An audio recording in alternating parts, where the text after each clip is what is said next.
अरे ये तो मास्टर की छोकरी है मारी। ए, गोट की तरफ वापस जा बेगैरत। फोक गोली मत चलाना। अदा खमीसो, अरे ये मास्टर की छोकरी फिर भाग रही है। इसे तो वैसे ही सुबह मरना है। देख देख बेगैरत को। छोड़, जा रही है तो जाने दे। यूं समझ ले कि हमने देखा ही नहीं। अदा खमीसा, गोली चलेगी। हम बेगैरत नहीं है मास्टर की तरह।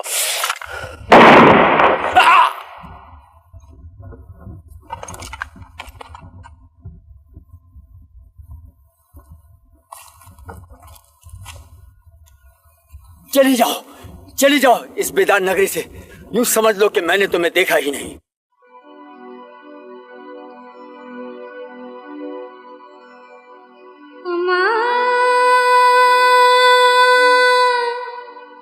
वो मुझे कार्य करके मारेंगे, वो मुझे कार्य करके मारेंगे।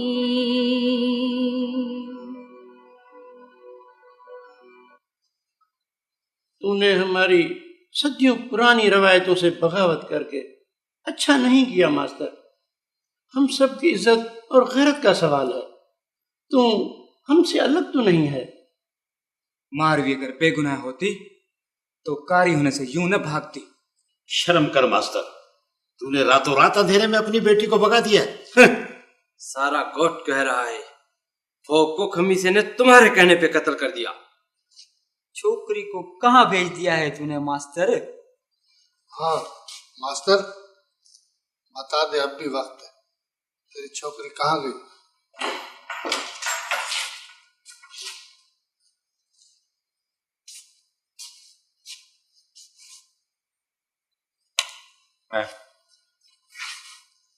मैं उमर सोमरो हूं।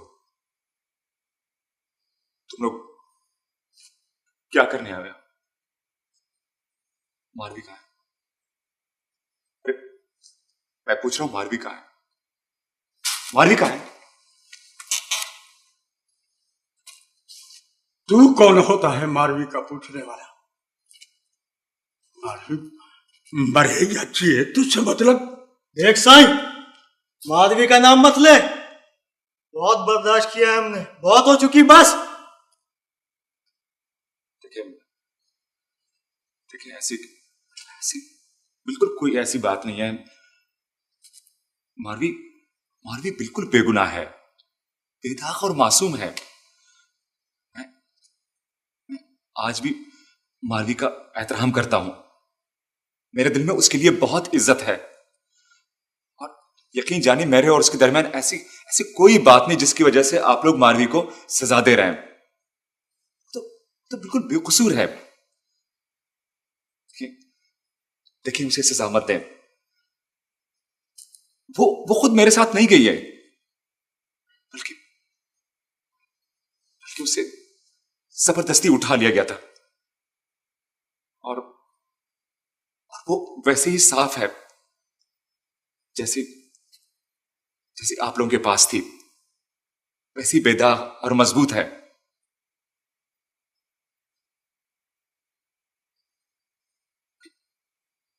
आप लोग क्या समझते हैं? उसने तो आप लोगों की मोहब्बत की खातिर सब कुछ ठुकरा दिया। मुझे, मेरी मोहब्बत, दौलत, सब कुछ।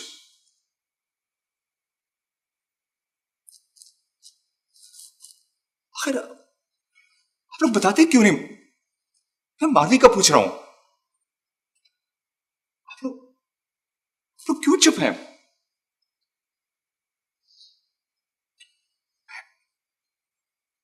मैं तुम लोगों से पूछ रहा हूं, मारवी कहां है? मारवी चली गई। कहां? पता नहीं, बस कारी होने से मरना उसे कबूल नहीं किया और चली गई।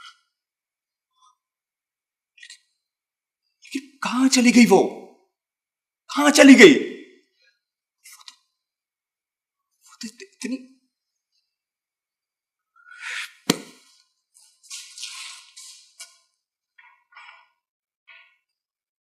मसला ये नहीं है खमीसा, मास्टर की छोकरी एक बार फिर भाग गई है, और न ही इस बात की कोई अहमियत है कि तूने मेरे कमदार को कत्ल किया है। लेकिन जिस बात की मैं तुझे कभी भी माफी नहीं दे सकता वो ये है कि तूने मेरे हुक्म से बगावत की है, मेरे फैसले को मानने से इनकार किया है तूने। अरे अभी तो तेरे पेट में मेरे खिलाए हुए टुकड़े ताजा होंगे, फिर भी तूने इतनी हिम्मत की क्यों?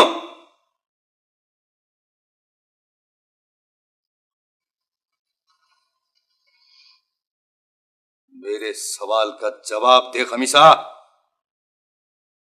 सरकारी अदालत तो तुझे फोक के कत्ल की सजा देगी, लेकिन यहां पहले मेरी अदालत में मुझसे बगावत का हिसाब दे तू।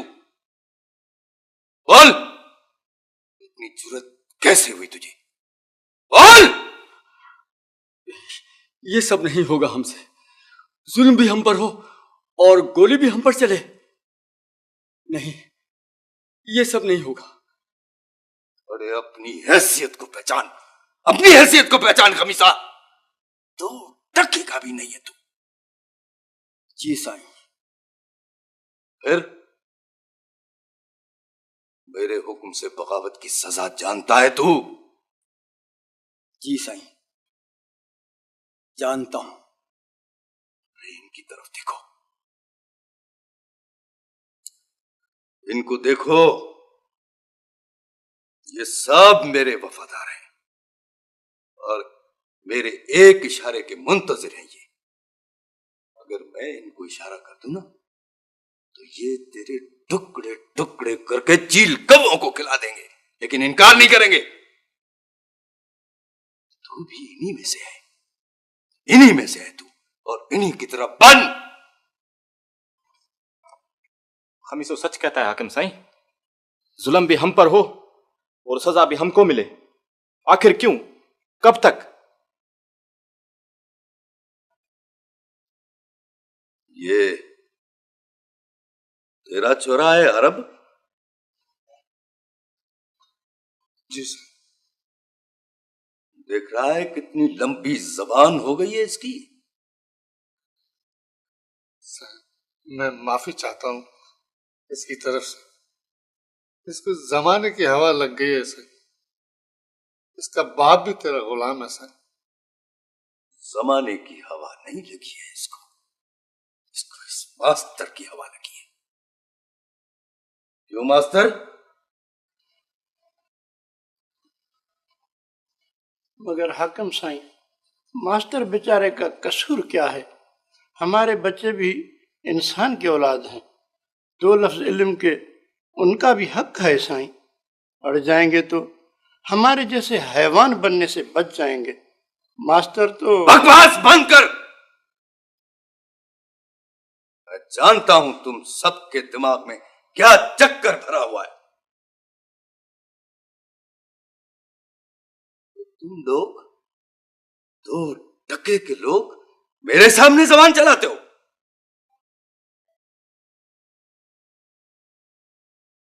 तुम्हें पता है, बोलती हुई जबान मुझे कभी पसंद नहीं है। कुत्ते जैसा वफादार जानवर भी अगर पागल होकर मालिक को काटने लगे ना तो दिल पर पत्थर रखकर उस पर भी गोली चलाना पड़ती है। थर से बाहर अगर जमाने की हवा बदल गई हो तो बदल जाए, लेकिन यहां पूरे थर के अंदर यहां की हवा न मेरे हुक्म के सिवा चल सकती है और न मेरी मर्जी के खिलाफ ये हवा भी जबान खोल सकती है।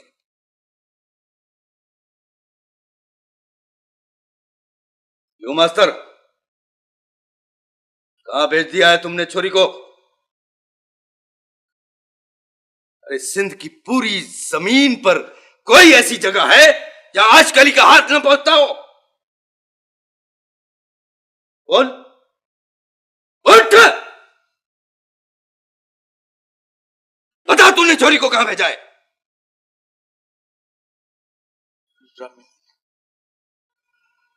इंसान की पहुंच से बहुत गहरी है हाकिम साईं। लेकिन साईं, मारवी का आखिर कसूर क्या है? कल अगर कोई ताकतवर मेरी बहन को उठाकर ले जाए और मैं फरियादी न बनूं, उल्टा उसे गोली से मार दूं, उसे क्यों न मारूं जिसने उसे उठाया हो? अरे बकवास बंद कर थोड़ा।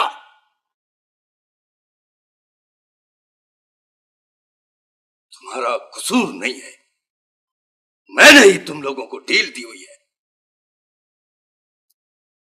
मैंने तुम लोगों के गले में जंजीर तो डाली है, लेकिन उस जंजीर को कभी खींचा नहीं है मैंने। तुम सब 2-2 टके के लोग मेरे सामने जबान चलाते हो, आंख उठाकर देखते हो मुझे, बकवास करते हो। देखता हूं मैं, देखता हूं तुम में कितना दम है। हाकम साईं, इन सब का दिमाग चल गया है साईं। हम तेरे जर खरीद गुलाम है साईं, हम तेरे जर खरीद गुलाम है। हमारी क्या मजाल साईं जो हम तेरे सामने सर उठा सकें। बोल उनसे कहो कि मुझसे माफी मांगे, माफी मांगे ये सब मुझसे। अरे माफी मांगो साईं से, माफी मांगो हाकिम साईं से। क्यों मालिक का नमक हराम करते हो? अरे इसके सिवा हमारा कौन है? क्यों दुनिया और आखिरत खराब करते हो अपनी? अरे माफी मांगो साईं, इनको माफ कर दे साईं, माफ कर दे।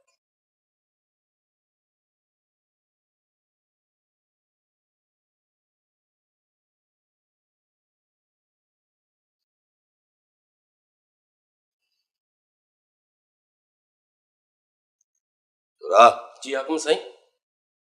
सूबेदार मतारे खान को फोन करो। हाजिर साईं।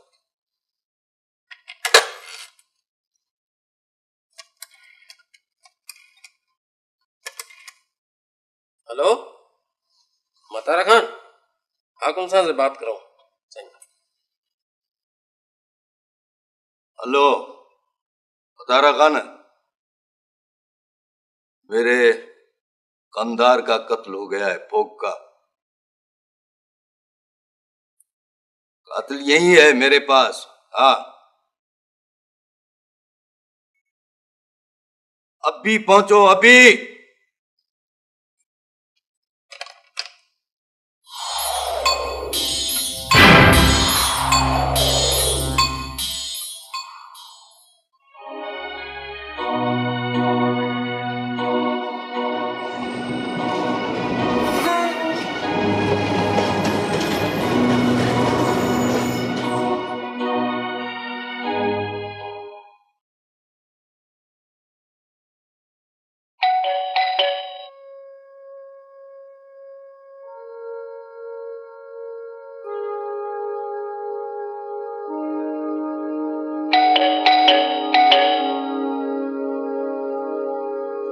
कौन है?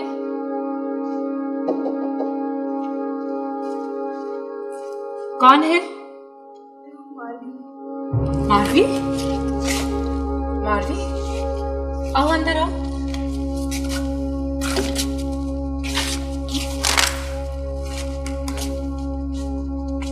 मारवी, मारवी, मारवी, मारवी। शदीद जहनी दबाव की वजह से ऐसा हुआ है, आप परेशान न हो। फिक्रमंदी की कोई बात नहीं, यूं भी मैंने इंजेक्शन लगा दिया, सुबह देर तक सोती रहेंगी। बहुत बहुत शुक्रिया डॉक्टर साहब, आपको इतने बेवक्त तकलीफ दी। ऐसी कोई बात नहीं, डॉक्टर और पड़ोसी होने की हैसियत से ये मेरा फर्ज था। Thank you. चलता हूँ।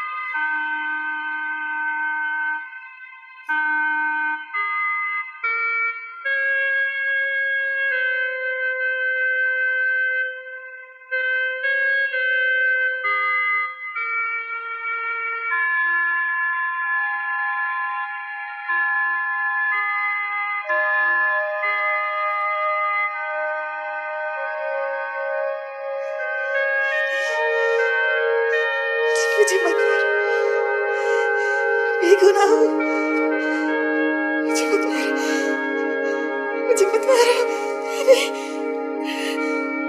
क्या हुआ मारवी? मुझे मत मारो, क्या मैं हुआ? बेगुनाह हूँ। तुम्हें कोई नहीं मार रहा है मारवी, तुम बिल्कुल महफूज हो। मारवी आंखें खोलो, आंखें खोल कर तो देखो। मारवी तुम यहाँ हो मेरे पास, देखो मैं हूँ तुम्हारे साथ। क्या हुआ मारवी?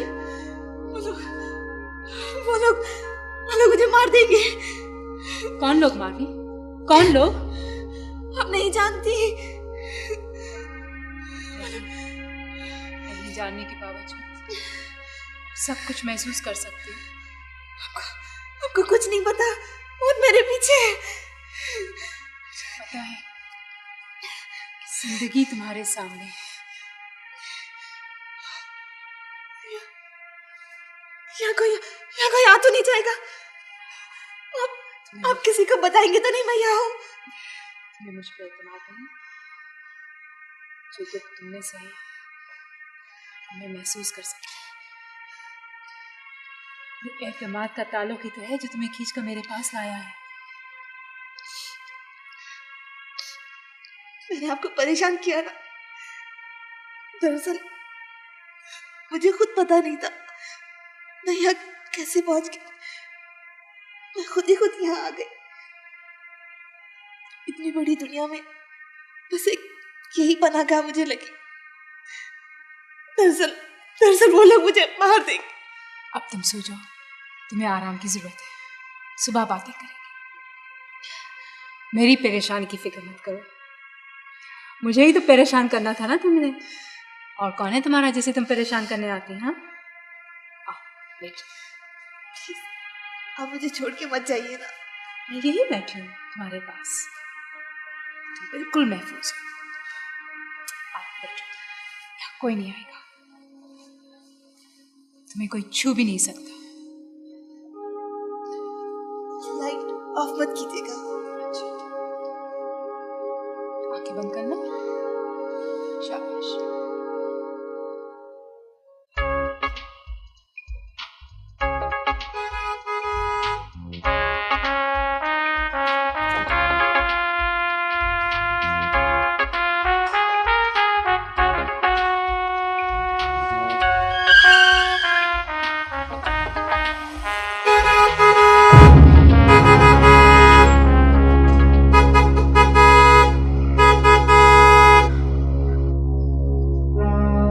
गुस्सा गाड़ी को आ रहा है कि तुमको आ रहा है?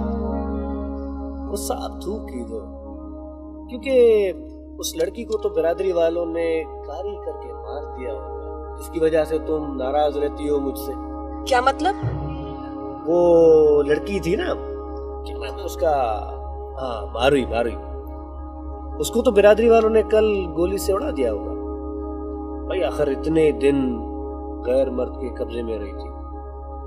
चलो, न रहेगा बांस न बजेगी बांसुरी। अब तो हमसे सुलह कर ही लो। फिलहाल जल्दी मैं उठ जा रहा हूँ, वापस आके तुम्हें ले जाऊंगा हमेशा के लिए। और हाँ, अब मेरे पास इनकार सुनने की गुंजाइश बिल्कुल नहीं है।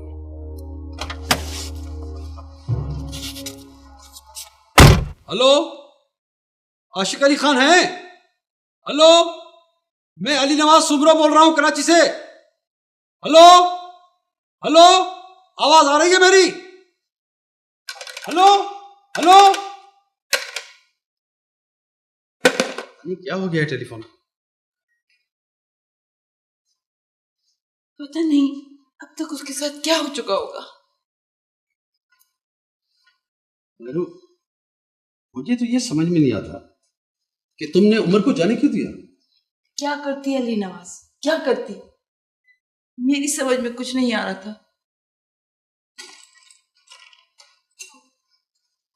क्या बात है बेटा? वो लोग उसे मार देंगे अम्मा, वो मर जाएगी अम्मा। बाबा प्लीज आप उसे बचा रहे बाबा, वो माए से बाबा प्लीज। कौन बेटा, कौन मर जाएगा? किसकी बातें कर रही हो तुम? बाबा मारवी, वो लोग मारवी को मार देंगे। बाबा बाबा मैं वादा करती हूँ आपके बेटे को कोई नुकसान नहीं पहुंचेगा बाबा। बस अब आप ही उसको बचा सकते हैं। प्लीज बाबा कुछ कीजिए। आखिर उसका कसूर क्या है? इतना जुल्म क्यों बाबा? बेटा तुम्हें किसने कहा है कि मारवी को मार देंगे? और फिर कौन लोग हैं जो उसे मारेंगे? ये सब फजूल बातें हैं बेटा, परेशान होने की कोई जरूरत नहीं है। नहीं बाबा, ये फजूल बात नहीं है, मुझे अकबर ने बताया। अब तक तो उसके साथ इतना कुछ हो चुका है, अब भी कुछ भी हो सकता है बाबा। मैं जानती हूँ बाबा कि वहां लड़की को कारी करके उसको मार देने की रस्म है। मैं जानती हूँ कि वो आपके लिए खतरा बन चुकी थी, लेकिन बाबा कहो कहो, हम उसे मारना चाहते हैं? हाँ, क्या मतलब है तुम्हारा? मेरा मतलब ये नहीं है बाबा, मैं तो सिर्फ आपसे मदद मांग रही हूँ। एक इंसान होने की हैसियत से शायद वो जिंदा रहने के हकदार ना हो, मगर मेरी दोस्त की हैसियत से ही सही। प्लीज बाबा, मैं सचमुच मर जाऊंगी। अगर उसे कुछ हुआ ना तो मैं बर्दाश्त नहीं कर सकूंगी। अरे नहीं बेटा, उसे कुछ नहीं होगा, तुम परेशान मत हो। मैं तुम्हें कह रहा हूं ना, उसे कुछ नहीं होगा। रिलैक्स बेटा, रिलैक्स। अम्मा मुझे सिर्फ लफ्जों की तसल्ली नहीं चाहिए। आप प्लीज पापा को कहे ना इनको कि कुछ करे। बेटा तुम फिक्र नहीं करो, मैं जो तुम्हारे साथ हूं। तुम्हारी मारवी को कुछ नहीं होगा। टेलीफोन भी तो नहीं लग रहा। मैं तुम्हारे बाबा से कहूंगी कि फिर फोन करें।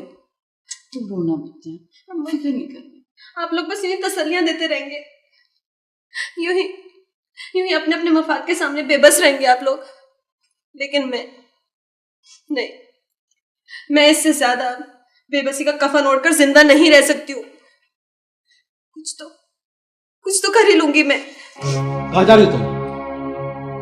अब क्या करना चाहती हो? उस जर्नलिस्ट लड़की को बहुत फीड कर चुकी हो तुम।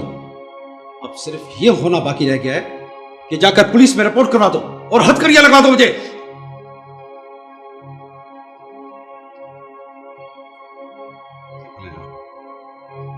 तुम अभी इंडिपेंडेंट नहीं हो, तुम्हारे पेरेंट्स मौजूद हैं और तुम्हें इन बातों का ना हक है ना अख्तियार जो हमारी बेइज्जती का सबब बने।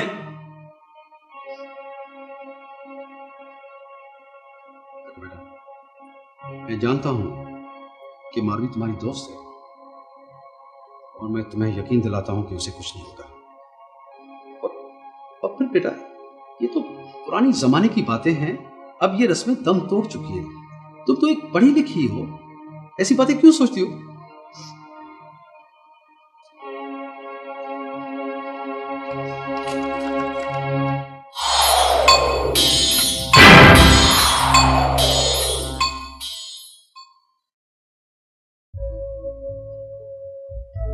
तुम्हारे आने की खुशी में मैंने ऑफिस से मुफ्त की छुट्टी ले ली है। मेरी कुकिंग पर हंसना मत, मैं बहुत फुहड़ औरत हूँ। अगर कागज और अल्फाज पेट भरने का काम कर देते तो मेरे लिए बहुत सहूलत होती।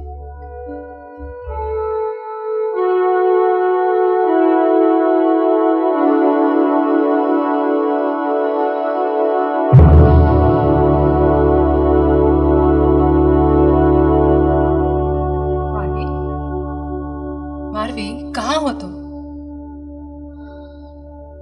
कहीं नहीं। कहीं ना कहीं तो तुम्हें होना चाहिए। इस कुर्सी पर ही सही, मेरे सामने। लो, थोड़ा खाना खाओ।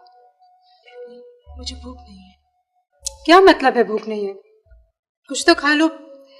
देखो Marvi, don't be so full of self pity. खुद को अजियत देकर सेटिस्फैक्शन हासिल करने वालों में से मत बनो। तुम तन्हा नहीं हो, मैं तुम्हारे साथ हूं। We will fight to the last. लो, थोड़ा सा खाओ और साथ साथ मेरी कुकिंग की तारीफ भी करती चलो।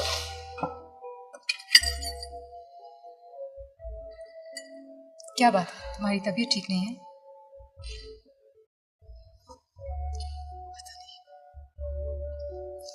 पता नहीं यहाँ तक आने का फैसला सही भी है या नहीं। शायद मुझे यहाँ नहीं आना चाहिए था। मेरे पीछे वो लोग मेरे हिस्से की सजा पता नहीं किस तरह काट रहे होंगे। से निकल कर ना आती तो क्या तुम जिंदा होते? ये सोचा है तुमने? अगर इस तरह तन्हा जिंदा रहने का कि फैसला कि खुदगर्जी नहीं तो और क्या है?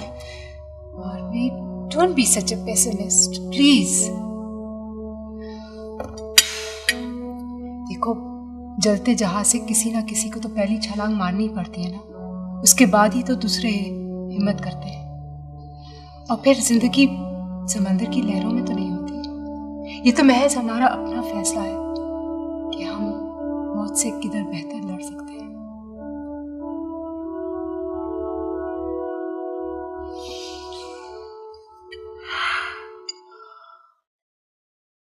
मेरी समझ में नहीं आ रहा है कि इन लोगों को क्या हो गया है। वो लोग जो कल तक हमारे सामने आंख उठाने की जुर्रत भी नहीं कर सकते थे, आज उनकी जबानें बोलने लगी हैं। और वो खमीसों की तो एक एक सांस मेरी इजाजत की मोहताज थी। उस शख्स ने मेरा हुक्म मानने से इनकार कर दिया। मैं जानता था कि आप कुछ भी नहीं कर सकते। सब लोगों ने देख लिया कि हमने मास्टर, मारवी और खेत का क्या बिगाड़ा, क्या सजा दी हमने उनके किए की। किसी एक की जबान तक तो काट नहीं सके। खमीसे को भी आपने पुलिस के हवाले इतनी आसानी से कर दिया। क्या सबक सिखाएगी पुलिस उसे? और आपका वो सूबेदार मतारो खान खेत से तो इकरार जुर्म करा नहीं सका, खमीसे को क्या सबक सिखाया? ज्यादा से ज्यादा ये होगा कि वो जाके जेल में बैठ जाएगा और वो अपनी बाकी जिंदगी बड़े आराम से गुजारेगा। अकबर, अपने बाप के सामने इतनी ऊंची आवाज में बात करते हुए शर्म नहीं आती तुझे? उसे बोलने दो शहजादी। ये नहीं जानता कि जमाना कितना बदल गया है, उसकी चाल कितनी खतरनाक हो गई है। ये जमीन अब गुलामी का बीज बोने के काबिल ही नहीं रही। मेरे बाप दादा ने जो बोया था उसका फल मैं खा चुका, और अब मैं इसके बोए हुए का फल खा रहा हूं। नहीं बाबा साहब, नहीं, जमाना नहीं बदल रहा कि आप बूढ़े और कमजोर होते जा रहे हैं। और नहीं, जमीन भी वही है, लोग भी वही है। देखिए किसकी चाल खतरनाक हो, मेरी या जमाने की? तेरे बेटे को समझा दे शहजादी, जबरदस्ती गुलामी का बीज बोएगा तो बगावत उगाएगी।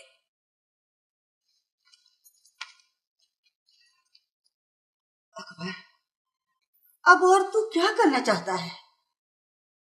देखो, एक ही बेटा है तू मेरा, क्यों लोगों की बद्दुआएं मेरी झोली में डालने पर तुले हुए हो? कितना डरती हूं मैं इन बद्दुआओं से। पूरी पूरी रात जागकर तेरी जिंदगी के लिए दुआएं मांगते हुए गुजार देती हूँ। ठीक है, वो तुम्हारे गुलाम है, तू उनको झुका कर रख, लेकिन उनकी जिंदगियों से मत खेल अकबर। अपनी मां पर रहम कर।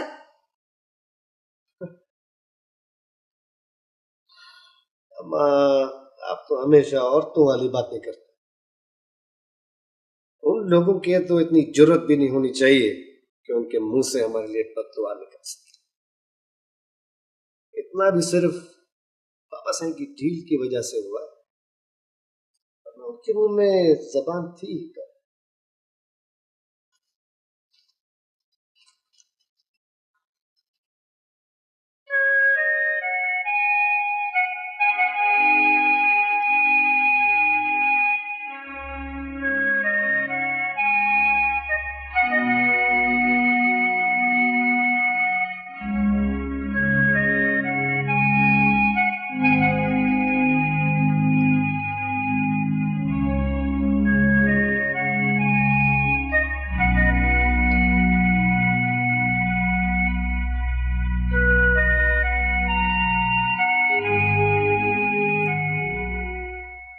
क्या सोच रही थी इतनी देर से?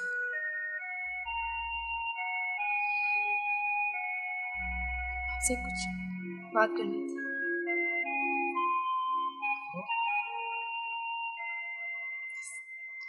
इस तवील और थका देने वाली जंग से मैं ज्यादा दिनों तक चुप कर नहीं बैठ सकती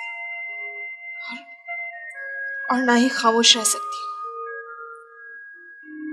फिर पता नहीं मैं क्या करना चाहती हूँ। किस तरह इस बंद गली से निकल सकती हूँ। ये सोच सोच कर मेरा दिमाग फटने लगता है। इतनी बेबसी कि हम एहतिजाज भी नहीं कर सकते। ज्यादा से ज्यादा मौत से भागकर चुप कर कहीं बैठ सकते हैं और बस। लेकिन मुझे ये सब कबूल नहीं है। मेरा बूढ़ा बाप वो तो अब तक लड़ कर मर रहा होगा और खेत तो पता नहीं। लड़ना चाहती हूँ इसी लम्हे की तुम्हें मुंतजर थी।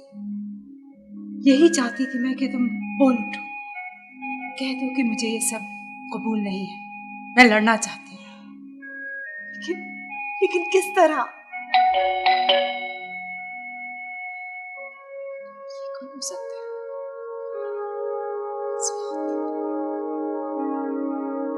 तुमने किसी को बताया तो नहीं ना कि तुम यहाँ हो? नहीं।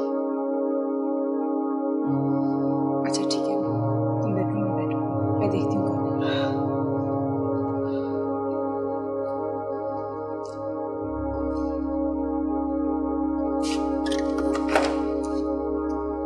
लैला, तुम इस वक्त? आओ अंदर। खैरियत? तुम ठीक तो हो ना? कुछ परेशान लग रही हो? मैं बहुत जल्दी में हूँ, चुप कर आई हूँ। बस खड़े खड़े। हाँ, मुझे मालूम है कि तुम पर पाबंदी लगा दी गई होगी मुझसे मिलने पर। ये तो होना था ना? लेकिन फिर भी 2 मिनट के लिए तो अंदर आओ। आओ बैठो।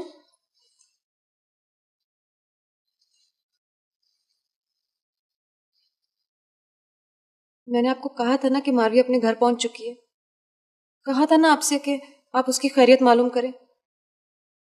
आप तो एक जर्नलिस्ट हैं, मजबूत हैं, आजाद हैं, बहुत कुछ कर सकती हैं। लेकिन एक छोटी सी खबर दिलवाकर आप मुतमईन होकर बैठ गई। आपकी ड्यूटी खत्म हुई। या शायद आप भी दूसरों की तरह बेबस और सेल्फिश हैं। क्या हो गया? फिर कुछ? क्या कुछ नहीं हो सकता? आप जानती हैं कि वो लोग उसको मार देना चाहते हैं, एक इंतहाई घटिया रस्म के तहत। या शायद अब तक मार भी चुके होंगे और मैं और आप बस तमाशा देखते रह गए।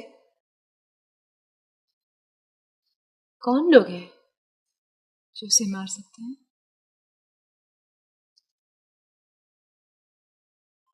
देखो खूबसूरत लड़की, तुम्हारी ये खामोशी ही मेरी बेबसी का सबब बनी रही है। मेरी ये खामोशी मेरे लिए अजाब बन गई है। मैं अब थक गई हूं अपने आप से लड़ते लड़ते। मुझे तो अपने घर में यूं महसूस होने लगा है जैसे मैं दुश्मन कैंप में हूं, उन्हीं लोगों के साथ जीने और मरने पे पाबंद हूं जो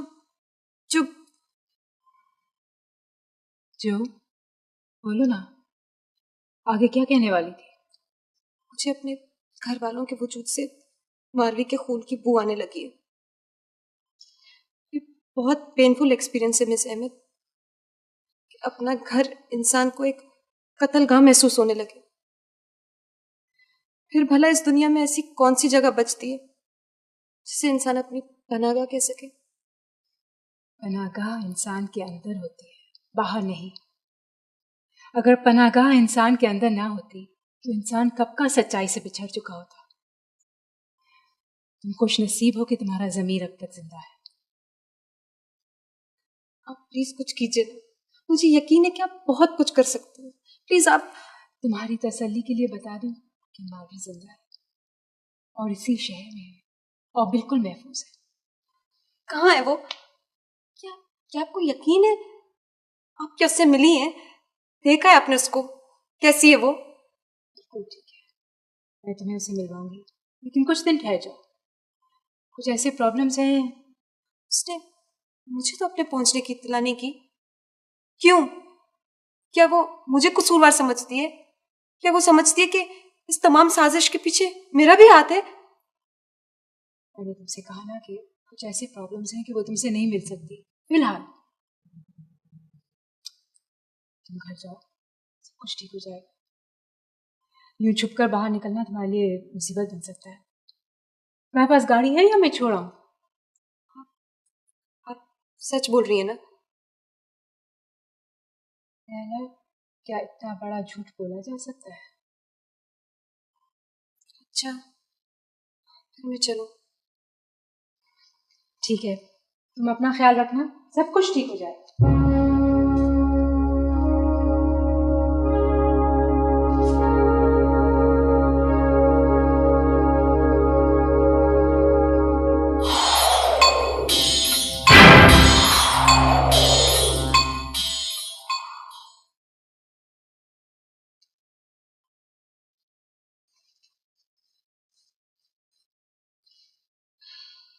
दरअसल वो इतनी जज्बाती और मासूम सी लड़की है कि मुझे डर था कि जज्बात की रोह में आकर वो कहीं घर पे कुछ कह ना डाले, जिससे उन लोगों को पता चल जाए कि तुम कहाँ हो। मैं समझती हूँ। हमें कभी कभी दुश्मन के कैंप में दोस्त मिलते हैं, वही दोस्त ज्यादा सच्चे और मुखलिस होते हैं, क्योंकि हर लम्हे वो हमारी खातिर हमारे दुश्मन की आजमाइश में रहते हैं।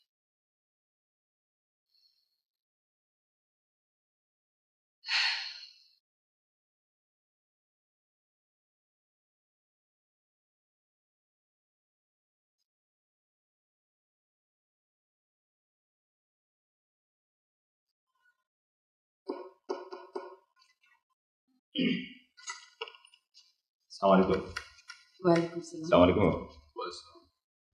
शुक्र है बेटा तुम आ गए। हाँ माँ, मुझे आए भाई काफी टाइम हो गया। मैं तुम्हारा ही इंतजार कर रही थी। सॉरी, आते आते देर हो गई मुझे। वैसे थैंक्स माँ, आपने मेरी बहुत मदद की। वैसे वहाँ सब खैरियत है ना? हाँ सब ठीक था, मगर मारवी कत्ल किए जाने से चंद घंटे पहले वहां से निकल गई थी। What? क्या मतलब है? और वहां से निकल गई? कहाँ चली गई?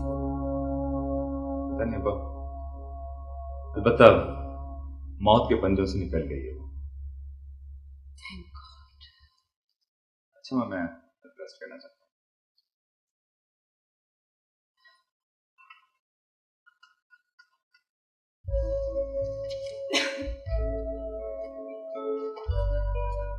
कभी हम में तुम में करार था, तुम्हें याद हो कि न याद हो, वही वादा यानी निभाह कर, तुम्हें याद हो कि न याद हो। हेलो अजनबी। तुम कब आ गए? मेरा ख्याल था कि तुम नहीं आओगे। तुम बुलाओ तो कौन इनकार कर सकता है। और शायद ये खुशफहमी भी थी कि 10 साल पहले के किए हुए फैसले तो तुम पछता रही हो, इसीलिए बुलाया मुझे। बिल्कुल वैसे ही, हाँ जरा भी नहीं बदले। तुम बहुत बदल गई, पहले से ज्यादा खतरनाक। प्रैक्टिस कैसी चल रही तुम्हारी? हाँ से मशहूर वकील बन गए हो। हाँ, आपके सामने सरवाइव करना था। जब आप इतनी मशहूर जर्नलिस्ट हो गई तो मैं गुमनाम क्यों रहती? बीवी कैसी है तुम्हारी?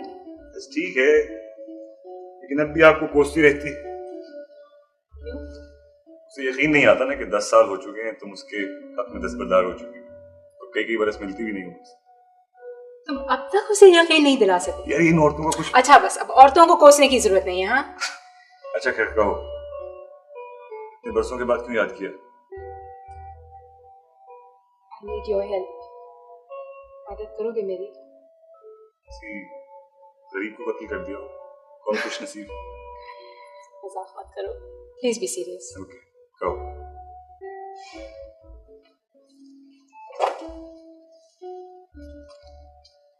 एक लड़की के अगवा का केस है, उससे बहुत करीबी ताल्लुक है उसका।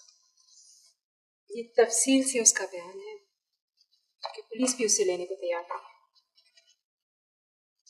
ये मामला मेरे लिए मौत और जिंदगी का सवाल बन गया है।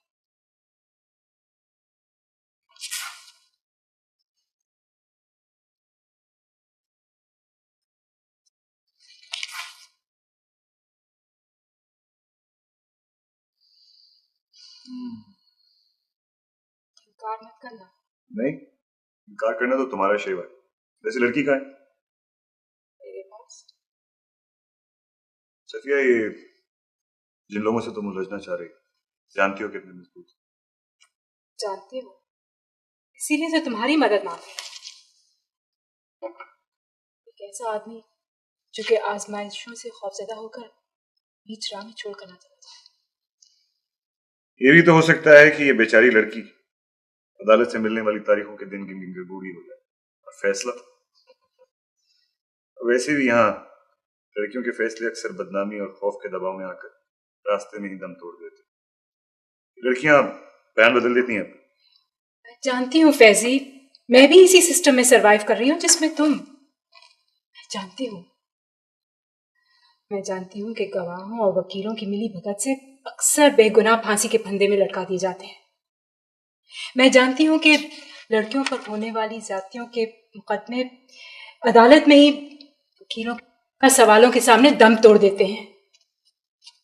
लेकिन फिर भी फैजी, फिर भी एक कोशिश और सही। क्या मालूम ये लड़की इंसाफ तक पहुंच जाए।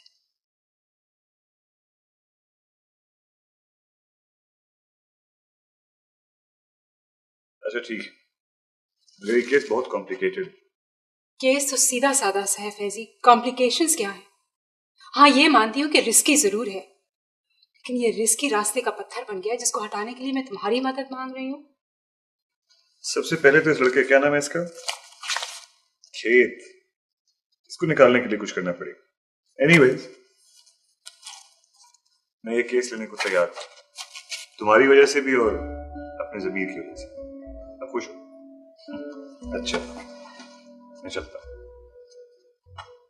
Thank you Faizi.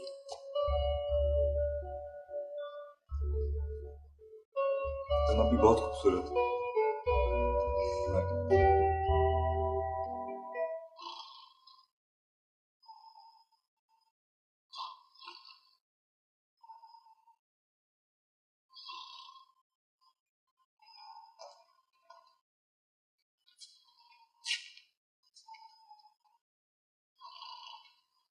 कितनी सदियों से सो रहे हैं। साई, साई, क्या है? क्या है? थानेदार साहब, थानेदार साहब, क्या है? क्या क्या? सॉरी, आपको जहमत तो होगी, मगर कागजात को देखिए।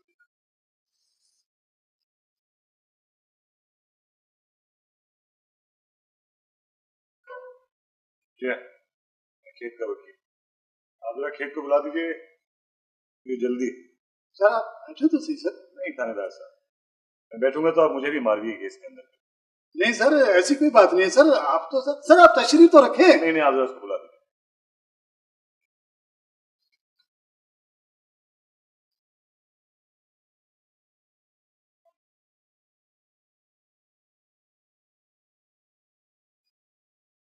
क्या बात है थानेदार साहब, लॉकअप की चाबी गुम हो गई?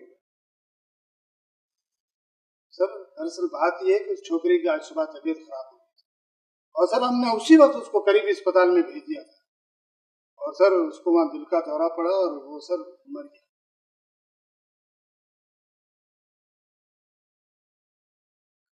सूबेदार साहब, वकील साहब, मेरे बेटे खेत का पुत्र। हार्ट फेल हो गया या आप लोगों ने टॉर्चर की मार दिया? नहीं सर, नहीं ऐसी सर कोई बात नहीं है सर, ये देखिए सर, डॉक्टर का सर्टिफिकेट। ये सब